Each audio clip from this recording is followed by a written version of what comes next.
So the code I've created in C is for a 4-lap athletic event. It will store all the lap times for each runner in a 2-dimensional array, and this array is created at runtime by the user, which is this little bit of code here that you can see. It uses calloc to allocate memory dynamically based on the user's choices. So just to go over it a little bit, the system asks how many runners and how many laps. It records those answers as row and col, and then just uses it to increment the row based on the user choice, and then the column based on the user choice, and then creates the array. Pretty simple little bit of code, but it's quite effective. I'll just demo the code for you now. So say I wanted for this demonstration 2 runners, 4 laps. You come up with the main menu, so you get to choose between 1 and 9 the several different functions that this program can do. So let's start with 1. We can add new player. Ask where the runner is going to be stored, so that's the position in the array starting at 1. So since I've only got 2 runners, the choice would be 1 or 2. So 1, enter lap 1, 2, 3, and 4. And that will change based on the user's choice. So say I entered 6 laps, it would ask 1, 2, 3, 4, 5, and then 6. So then we enter the second runner.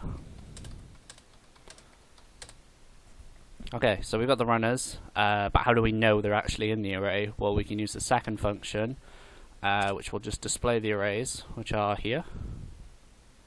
So those are 2 runners, so the 4 laps there, 4 laps there, based on each runners. Quite easy to use. So, and it'll always display the main menu once the function has ended, so you don't have to exit the program and re-enter any of that stuff. So the third function is to display the maximum and minimum lap time for each runner. So simply just press 3 and it'll just do it for you.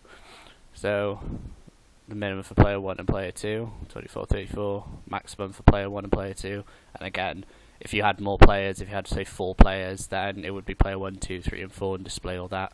There's always going to be a space between minimum and maximum to make it easier to read.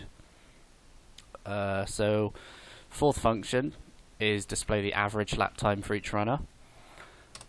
So again, we only have 2 runners, that's the average for both. You can check the workings if you want to, but it definitely works. I've tested it quite a few times with different numbers, and it's all come out the right answers. So number 5, display the maximum and minimum lap time for all runners. So that's the first one we had each runners.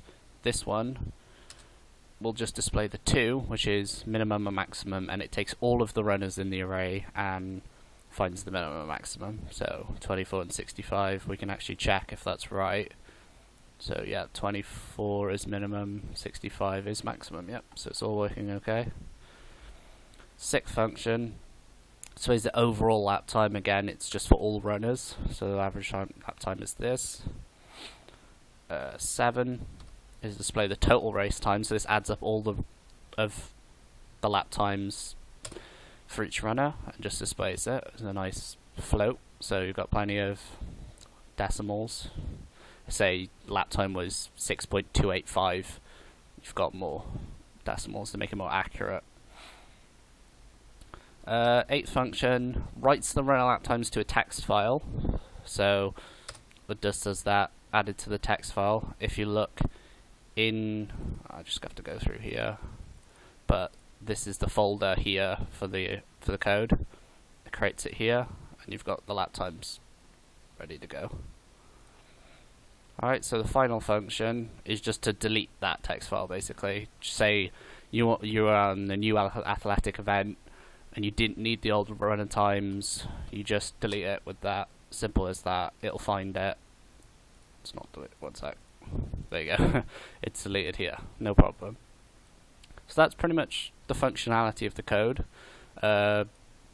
Biggest issue I had with this code really was the calloc. It was a lot of fiddling around trying to figure out how it worked, but yeah, it worked. Yeah, that's about it.